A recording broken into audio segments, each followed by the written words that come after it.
ಆಗೈತೆ. ಟ್ರಾಫಿಕ್ ಪೊಲೀಸರು ಏನು ಎರಡು ರಸ್ತೆಗಳನ್ನ ಬಂದ್ ಮಾಡಿ ಪ್ರತಿಭಟನೆ ಮಾಡಕ್ಕೆ ನಮಗೆ ಜಗ ಅವಕಾಶ ಮಾಡಿಕೊಡ್ಬೇಕು.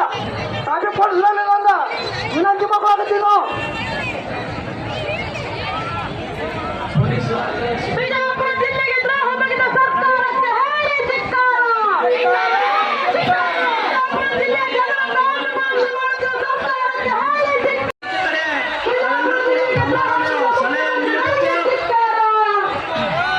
ಇಲ್ಲ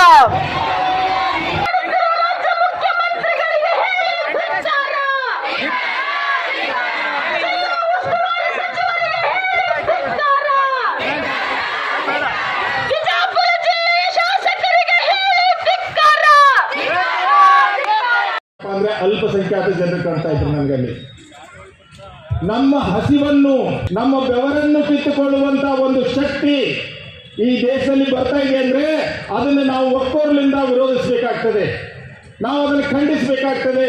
ನಾವು ಎಲ್ಲೇ ಇರಲಿ, ನಮ್ಮ ಜೇಬು ತುಂಬಿರಲಿ, ನಮ್ಮ ಜೇಬು ಕಾಲೇ ಇರಲಿ, ಆದರೆ ಜೇಬು ಯಾರ್ದು ಕಾಲೇ ಇದೆಯಲ್ಲ ಅವರು ಜೇಬು ತುಂಬಿಸಬೇಕಾಗಿತ್ತು ಅಂತ ಕರ್ತವ್ಯ ಏನಾದ್ರೆ ಬಸವಣ್ಣ ಮಾಡಿದ್ದ ಅದನ್ನು ನಾನು ಕೂಡ ಮಾಡಬೇಕು, ನಾವೆಲ್ಲರೂ ಕೂಡ ಮಾಡಬೇಕು.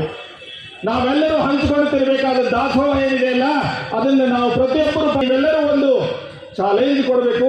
ನಾವು ಯಾವುದೇ ಕಾಲಕ್ಕೆ ಇದನ್ನು ಬಿಟ್ಟು ಕೊಡೋದಿಲ್ಲ. ನೀನು ಏನಿದ್ರು ನಿಮ್ಮ ಮನೇಲಿ ಇರಪ್ಪ ಅಂತ ಹೇಳಬೇಕು.